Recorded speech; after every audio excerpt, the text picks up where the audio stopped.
Dear Patriots, before the news starts, please subscribe to our patriotic channel by clicking the subscribe button.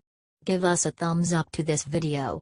Don't forget to leave your opinion below in the comments section. Share the news on Facebook and Twitter so you friends see it. Thank you. RINOs beware. Seconds ago Trump got up and told Ed Gillespie exactly why he lost Virginia. It was a disappointing day for Republicans in Virginia on Tuesday when Democrat Ralph Northam won the governor's seat by about 200,000 votes. Frustrated Republicans were left asking why? President Trump gave the perfect answer. The president is dead on here. Gillespie never invited the president to campaign on his behalf, and didn't mention him during his last speech before elections. Considering President Trump has been wildly successful getting voter turnout and creating exciting campaigns that speak to a wide audience, it was foolish for Gillespie to hold the president at arm's length. Instead, Gillespie campaigned with Senator Marco Rubio, RFL, and New Mexico Governor Susana Martinez. Nevertheless, the president tried to help Gillespie during the day of the election, recording a robocall that said, "Like me, Ed is tough on crime and on the border. Ed will protect your family from crime, drugs and violence, something Northam will never do. With your help, Ed Gillespie will help make America great again," a phrase that I like a lot. Vote Ed Gillespie. At the end of the day, this is just one state governorship and Northam's win will not broadly affect national policy that the president puts forth. However, this is a good lesson for Republicans in 2018. Ignore Trump and his base and you may just be out of a job. HT The Hill. Share.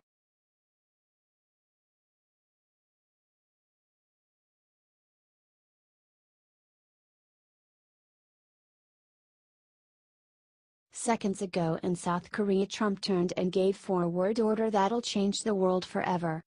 President Trump issued a huge warning to North Korea seconds ago. "This is why you don't mess with the United States."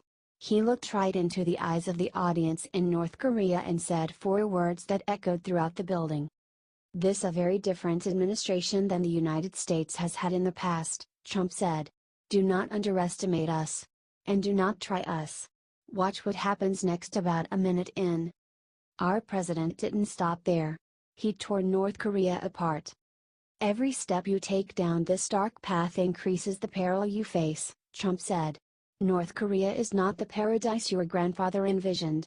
It is a hell that no person deserves. All responsible nations must join forces to isolate the brutal regime of North Korea, to deny it any form of support, supply, or acceptance," he said. When the Korean War began in 1950, the two Koreas were approximately equal in GDP per capita. But by the 1990s South Korea's wealth had surpassed North Korea by more than 10 times. And today the South's economy is over 40 times larger, Trump said. "You're doing something right. North Korea is a country ruled by a cult. At the center of this military cult is a deranged belief in the ruler's destiny to rule as a parent protector over a conquered Korean peninsula," Trump said. "The more successful South Korea becomes, the more successfully you discredit the dark fantasy at the heart of the South Korean regime. This is the most powerful,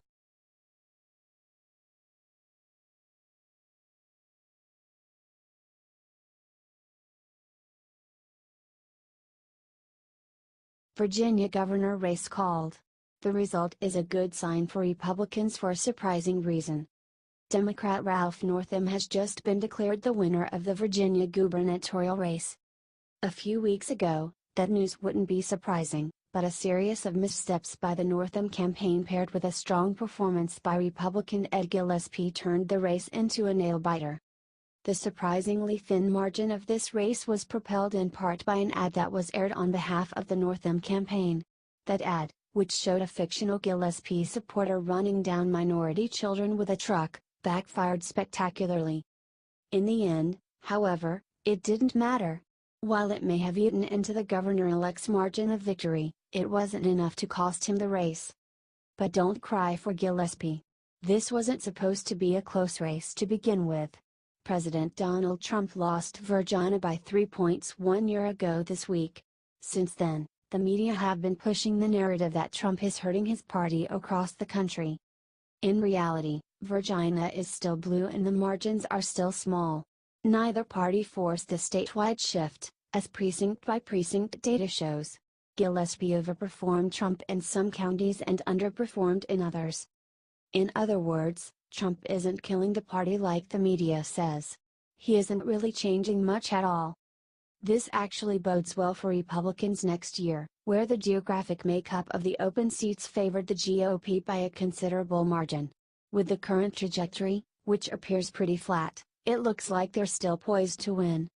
Comment "Good job, Gillespie" and share if you're proud of this race.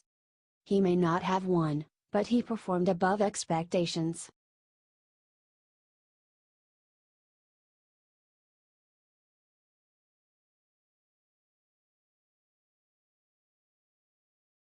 Trump reaches into pocket during huge meeting with Xi Jinping, pulls out secret weapon and wins day.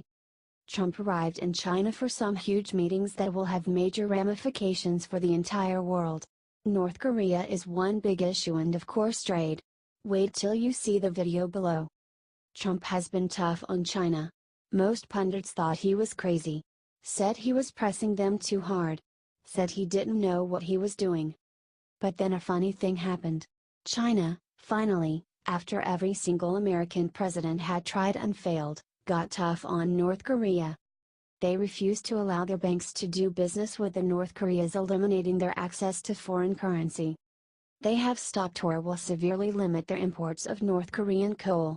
And they have gathered a huge force of soldiers on the border and have warned North Korea that future nuke tests that could destabilize the mountain test site and leak its poison into China would be met with an immediate ground invasion. North Korea is now desperate, and if we are much closer to a solution than at any time in the past 40 years. So the stakes were high when Trump met with Chinese President Xi Jinping earlier today. Trump was given a massive state welcome and then taken to a private meeting with the Chinese president. Trump has already been winning in the negotiations and the Chinese are known for saving face. They needed a win and Trump, ever the master negotiator, knows this. So right after the meeting started, as reported by Reuters, Trump reached into his pocket and pulled out his secret weapon. A video of Ivanka's daughter Arabella Kushner singing in Mandarin, which a happy and very impressed Xi said was excellent, before telling Trump that his granddaughter is a huge child star because the video went massively viral in China. Trump certainly knows what he is doing when it comes to negotiations. Share if you agree. Share.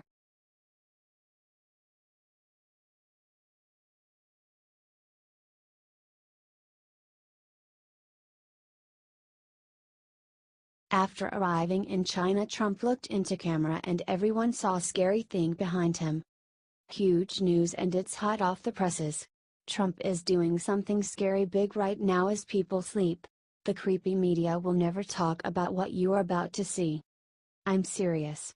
Trump arrived in Beijing on Wednesday and received a dinner inside the Forbidden City, according to Daily News. Check out the amazing video below. This is going to go down in history. You see that scary big, red door behind Trump in the video below? Wait till you see what it means. Trump is the first president that has been given a state dinner at the Forbidden City. Trump isn't the first U.S. president to be given a state dinner at the Forbidden City. The Chinese are going all out to impress our president because they need to work with him. They need to work together to take out the threat that is North Korea.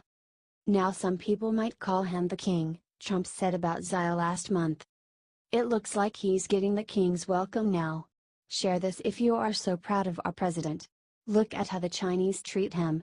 Way better than Obama, that's for sure.